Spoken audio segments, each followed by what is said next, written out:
Okay, so let's talk about clothing and accessories. In our scene, we have our trusty old Genesis 8 male figure.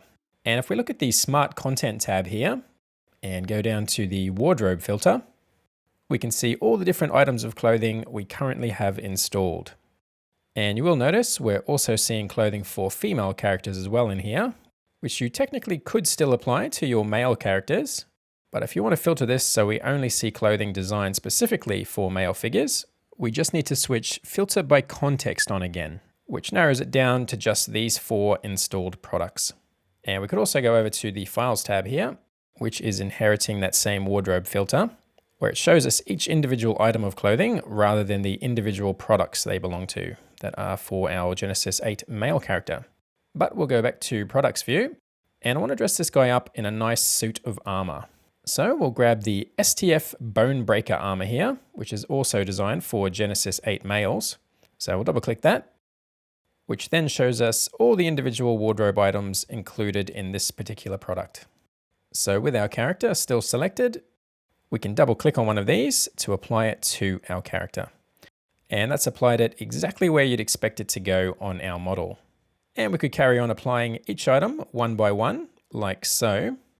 But most products in DAZ will also come with the ability to apply a complete set of clothing items and accessories, as we can see up here. This one actually has 3 wardrobe sets, including the Barbarian set, the Bonebreaker set, and the Gladiator set.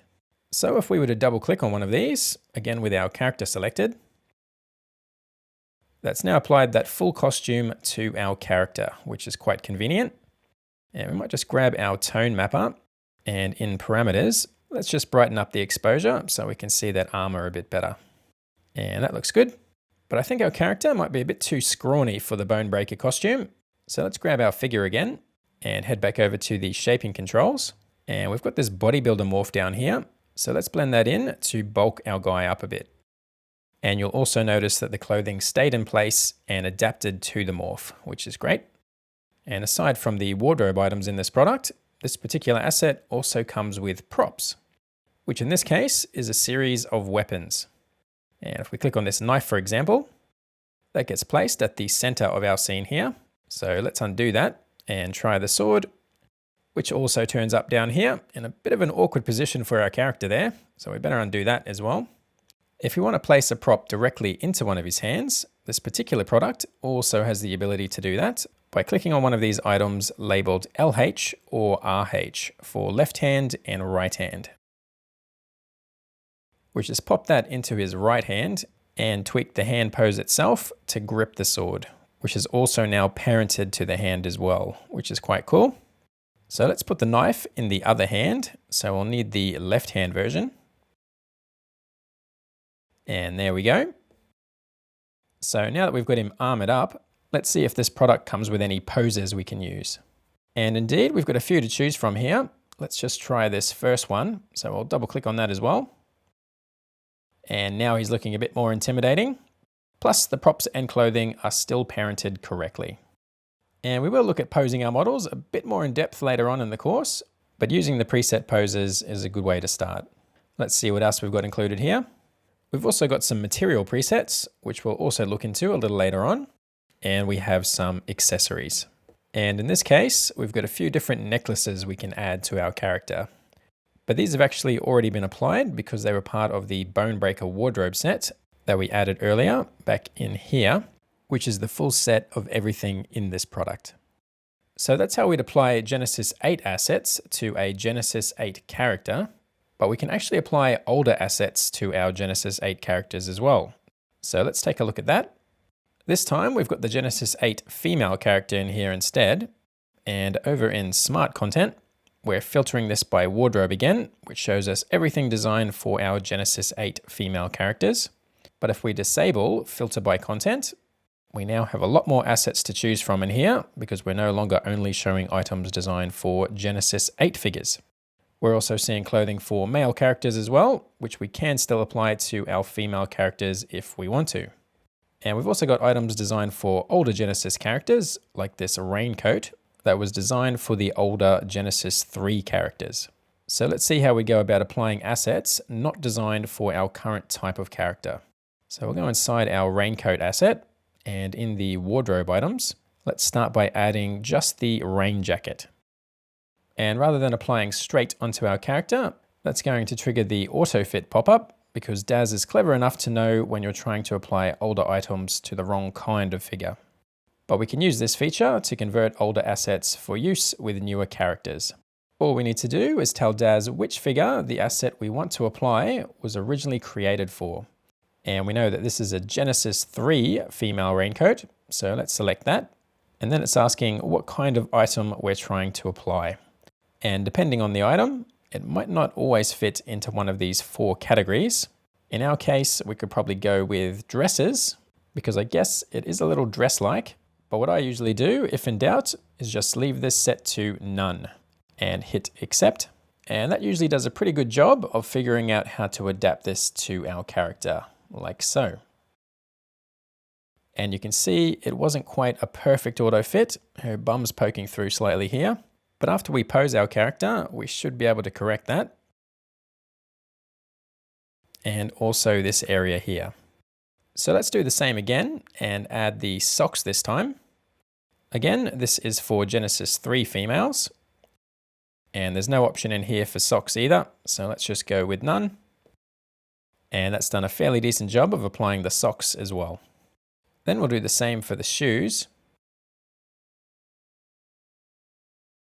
And I think if we zoom in here, we are getting quite a bit of those socks poking through the shoes, which might be a bit easier to see if we apply some different materials to these.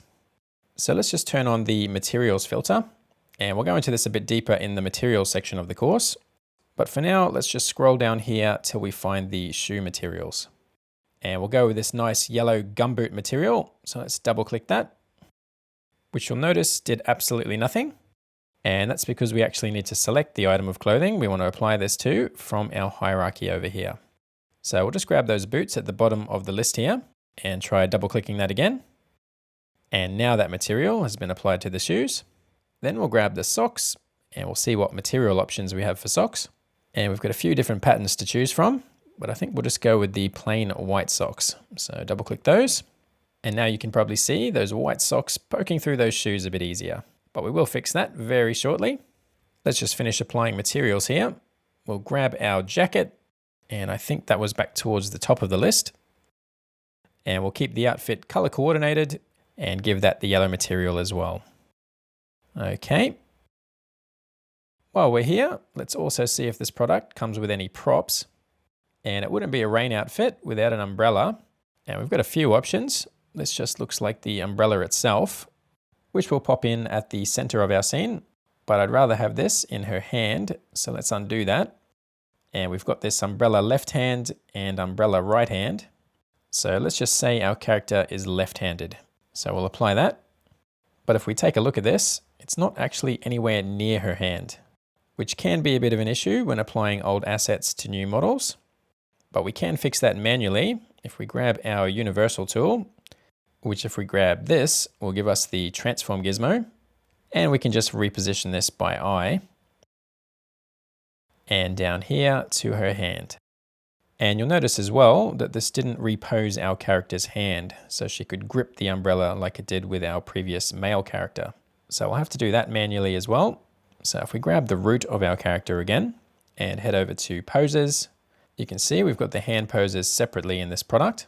So we need to apply the left hand pose, which is this one. And now she's clenching that fist. So we should be able to slot that umbrella into there now. About there looks good. And we might as well give this a material as well. So let's go back here and see what options we've got for the umbrella. Let's go with this semi-transparent material instead. Okay, that looks good. So let's quickly pose our character and we'll take a look at how to fix the bits of sock that are poking through her shoes. So let's go back to our list of products and make sure we have the root of our character selected. Then we'll filter by poses. And I've got the April Showers poses installed here, which is also designed for older style characters. But let's go in there and see if these are going to work with our newer Genesis 8 female character as well. So when picking one of these poses, we want to make sure we choose one that features the umbrella in the left hand, as we've got it here. So this one with LH in the title might work. Let's double click that and give it a try. And it's warning us that some of the values in the pose preset are outside the limits of our current character, which usually happens when you try to apply old poses to new characters. So if this happens to you, I'd recommend leaving the limits on as they are. Otherwise, you might get some weird bending and twisting of the character's bones. So let's just leave those on. And unfortunately, it still didn't quite work as well as we hoped. Her right arm is bending a bit awkwardly back there, but we can fix that manually as well. Let's just click on her shoulder here, and under parameters, we can tweak some of these values, like the bend maybe, to just bring that arm back out by her side. And we'll grab the next bone in the hierarchy and just twist and bend that out as well. And we don't need to be perfect here. We'll look more in depth at posing a little later on in the course, but we'll just tweak this enough so that the clothing isn't intersecting too much. So we'll bring this arm out a tad as well. And maybe from the shoulder instead. We'll bring that out, which looks about right. And we'll just twist the hand around as well, so the umbrella isn't going straight through her face, maybe from the forearm. Okay, that'll do. So let's see what we can do to fix the intersecting cloth here and down through the shoes. So let's grab the jacket itself. And actually, the surface selection tool here is good for doing this. And now that highlights that part of the jacket and selects it over here. And now if we go to our shaping panel, we can apply shaping to the coat as well under Actor, or better still, the coat itself. So just like we looked at in the shaping lesson, we can reshape the clothes and make them fit the body a bit better. In this particular item, we could make the skirt longer or shorter if we like, or we could tweak the belt. And you can see we can swing that either side.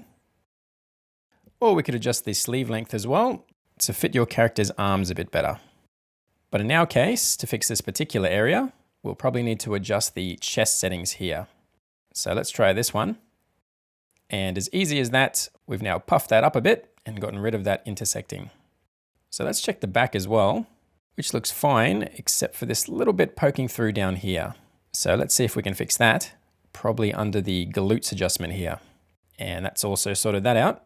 So back here, we do still have some weird stuff going on in the armpits, which is mainly due to using older clothes and poses on our Genesis 8 character. But let's see if we can fix that as well. If we go up here this time to Edit, Object, and down to Geometry, we can try adding a smoothing modifier, which is a handy little tool for making clothes fit to your characters a bit better. And we'll just OK that. And now if we go back to parameters, we now have this mesh smoothing control down here. So let's see if we can use this to smooth this area out. First, we need to choose the object the cloth needs to collide with. In our case, we want it to collide and conform to the shape of our character's body. So that needs to say set to our Genesis 8 female figure. And now we can use a combination of the collision iterations and smoothing iterations to smooth this out. So let's just increase these to 1 and see if that makes any difference. And it did start to close up that gap. So let's bring those up one more level. And there we go. The clothing is now colliding with the character much more accurately, and that's looking much better. So let's move on to the shoes. And we should probably check the socks first to make sure there's nothing weird going on under there as well. So let's collapse this back up and find the boots in our list here. And we can click the eye to hide those. And it does look like we've got a bit of skin poking through these as well. So let's grab the socks, and under mesh smoothing, let's increase this again, which did the job. So let's bring the boots back. And this time, let's swing back to the shaping tab and see what shaping options we have on these. We could try the expand all slider here, which grows those shoes outward, which could be an option. Another option we could try though is back up here under the edit menu, under objects, geometry, we want to add a push modifier and OK that. And that's also given our boots a bit more thickness, and we can adjust this back in parameters under mesh offset down here. And by default, this is set quite high, but if we drop the value down to something like 0.1 or maybe slightly higher, let's try 0.3. And there we go, that's fixed it. However, I personally don't use the mesh offset too much because it can mess with the geometry a bit. Most of the time, you're probably better off just using these shaping tools. But failing that, it's always an option. So that's how we can fit older clothing items onto newer Genesis characters. Let's now have a look at some other things we can do with clothing in Daz. Some clothes can actually be simulated directly in Daz Studio, like you might do with cloth dynamics in Cinema 4D. But not all items. Only items from the store that are D-Force compatible, like this one here. And D-Force is basically the simulation engine in Daz Studio. So just make sure whatever product you find in the store has that in the title, and you should be good to go. In fact, let's just check what other items we have in here that we can run a simulation on. Let's type D-Force into the search box here. And we've actually got quite a few of these installed now. And these do tend to be mainly newer items designed for Genesis 8 characters and above. So you could even do the same thing back in the Daz store if you're looking for these items. Just type D-Force up here and you'll get a full list of compatible products. And there's also D-Force hair available too, so you could simulate hairstyles as well. But if you just want to see clothes, we can click People and Wearables and just filter Clothing and Accessories only. So we'll just need any one of these. And because we're using a Genesis 8 female character again, we might want to filter that as well. So grab one of these if you'd like to follow along. Let's head back to Daz Studio. And the D-Force product we'll be using is this one here, the Air Winner outfit, which looks great by default applied to our character. But let's see what happens when we add a pose. Let's filter these by function and take a look at the flying poses. And I think we'll go with this one here. And we'll leave the limits on again. And now you can see where we might run into issues. It doesn't look too bad from the front, but if we spin around here, you can see that that dress definitely isn't conforming to the shape of the body so well. And this leg is actually going straight through it. And this is exactly the kind of situation where simulating your clothing is going to help. So to do that, the first thing we need to do is make sure that we only have the objects in our scene that we need to simulate. In our case, that's going to be just the clothing and whatever you want colliding with the cloth, which in our case is going to be the character base mesh. So let's hide some of these accessories that also come with our D-Force product because we don't need them to interact with the sim as well. And another way we can do this is grab one of these and under parameters, down under display, we've got a simulation setting. And if we want to keep this visible but exclude it from our simulation, we just need to turn it off here, which is a bit like removing a dynamics tag in Cinema 4D. But to be honest, it's quicker to just hide these. So let's just make sure all that's visible is the gown and the sleeves, as well as our character mesh. Then we'll go over to the simulation tab, which should be here by default. But if it's missing for you, you can find that up here under Window, Panes, and down here are the simulation settings. And in there, under All, these are the main simulation settings. And before we do anything here, we just want to make sure that the dynamics engine is set to D-Force. And we won't go over all of these settings, just what we need to get a decent cloth simulation. So ideally what we want here is to keep this exact pose, but get rid of any intersecting, and just have the cloth drape down more naturally with the help of gravity. So let's start with this setting here. We'll turn the Start Bones from Memorized pose off for our first simulation, but we'll come back to that in just a minute.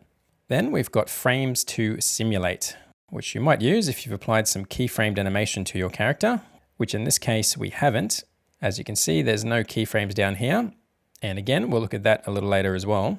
But for now, we just want to keep our model stationary like this, but just simulate the cloth on her as is. So we'll leave that set to current frame. Then we've got our standard simulation settings like gravity, air resistance, and a few others we've probably come across when doing dynamics in Cinema 4D, as well as the subframes and solver iterations, which we can use to increase the accuracy of our sims. But let's just leave everything set to their defaults, and we'll come up here and hit the Simulate button, which has done a pretty good job of draping the cloth over our stationary model. However, I can still see some areas of clothing poking through our character, especially down here. And that's probably because the cloth is having a hard time wrapping around our fairly complicated pose. If she was standing straight up with her arms by her side, this might have worked a bit better. But if we want to use a more elaborate pose like this, we might need to try something else. So let's just come back over here and hit the clear button to clear our simulation and reset it to how it was originally. And this time we're going to try simulating with start bones from memorize pose switched on. And basically the memorize pose is the starting pose of our character when we first added her to the scene and before we applied our own pose to her. And we can revert back to that to have a look if we just grab our character's hip bone, which is the top of the bone hierarchy. Then over here, we've got a little pose icon where we can restore the figure pose. And clicking that puts her back into the original A pose from when we first added her to the scene. So with this checked on, our simulation is going to start with our character in this pose. And as the simulation progresses, she's actually going to animate into our custom pose. And the cloth is going to follow along. And in theory, we're going to get a better result and reduce any weird intersecting. So let's try it. We need to grab our character again though, and come back here, and reapply our custom pose, and leave the limits on again. Then back to simulation settings. And another thing we might want to look at before we resim this is in our D-Force settings, under Advanced, we can just double check that we're taking advantage of our GPU when we run our simulations.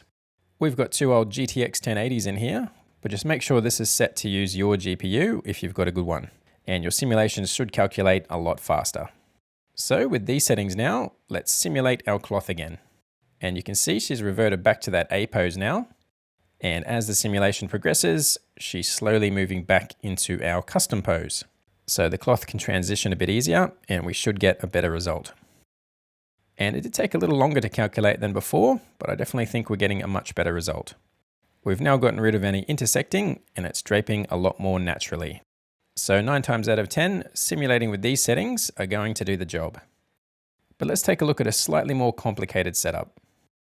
If, for example, your character had a large dress like this, and you wanted her in a sitting pose, like this one maybe, you're going to get some pretty weird results, where the dress is just wrapping around and flaring out all over the place. So let's see how we can fix this with another D-Force simulation, so that the dress drapes down over her legs and onto the floor.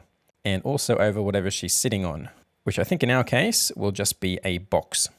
So let's bring in a cube for her to sit on, and we'll just hide the dress for now so she's in her underwear, which will make positioning the cube a little bit easier. Then we'll come up here and create a new primitive, and we'll select a cube and accept. Then we'll grab our universal tool, which gives us our transform gizmo.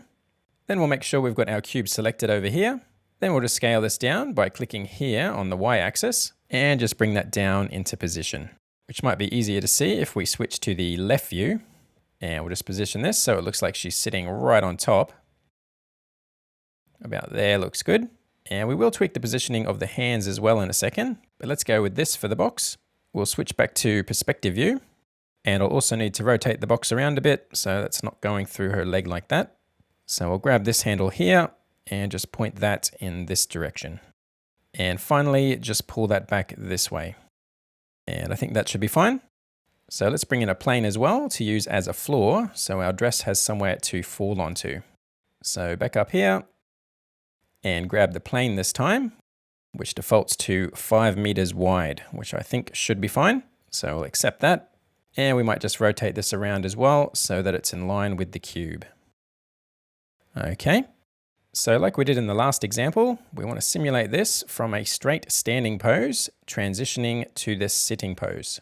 And this time we're going to do this with animation. So let's come down to the timeline here. And we know that this is going to be the final position of our pose. So let's go ahead to frame 30 at the end of our timeline. And we'll set a keyframe at this sitting position. So we need to come back up here to the hip bone. And we want to keyframe all of the bones. So we'll right click. And under select, we need to select the children, which selects the entire bone hierarchy, which is also shown over here now. Then still on frame 30, we'll make sure we have object selected here. And we'll click this icon here to add a keyframe. And it doesn't look like anything happened, but there is now a little black line on the timeline here, indicating that a keyframe has been added. And now if we go back to frame 0, we need her to be in the standing position again. So we'll grab just the hip And back here, we'll restore the figure pose again, which has put her back in the original A pose. But it's also put her right inside the box, which we don't want. So we'll also need to move her over here for this keyframe. So we'll grab the gizmo again and drag her back over here. And if you find that's not being very responsive, it's probably because we've got our hair visible in our scene, which tends to have really high polygon counts, which can slow your system down quite a bit. So we can actually hide that for now because we don't want it to be part of our simulation either, because it's only going to slow things down even further. So we'll hide both parts of the hair mesh here, and moving this should now be a bit more responsive. So we'll just try and position our character parallel to the box so it's nice and easy for her to sit down. So we'll just spin her around a tad. So when she's animated, she's going from here straight back onto the box. And actually, as the dress is quite long, we might just cheat it a bit and have her starting position slightly up above the ground so there's space for it to hang down. So now she'll go from up here slowly over to the sitting position. And hopefully doing this will prevent any limbs crossing over or intersecting bits of cloth. So we just need to keyframe this as well. So right click again on the hips and select all the children. Then still in object mode, we'll add another keyframe to all the bones. And now if we scroll through the timeline, we get a nice smooth transition from standing to sitting. So I think we're ready to simulate this. So let's collapse this up. And we can probably hide her eyelashes as well because we don't need those to be part of the simulation either. Then we'll bring back the dress and we can hide her underwear as well because they also don't need to be part of the simulation. But we do have one little problem here. The dress is going through the box, which could potentially break our simulation. So we will need to fix that. So with our character selected again, we'll bring that forward a tad till the dress is outside the cube.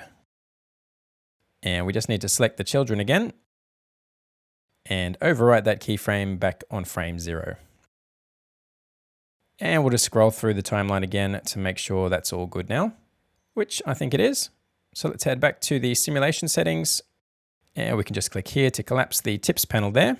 And this time we want start bones from memorize pose switched off, but under frame simulated, we want to change this to animated use timeline play range, which as the name suggests, will use the keyframe animation from our timeline. So we'll do one last check that we only have the objects visible in our scene that we want to be part of the simulation. And then we'll hit simulate.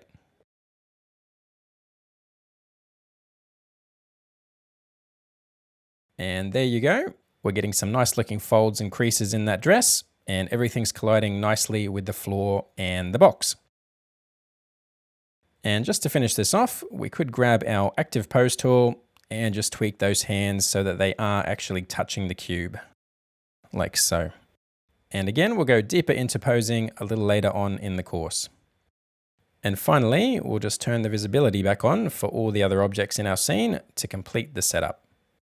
And that concludes our look at clothing and accessories in Daz.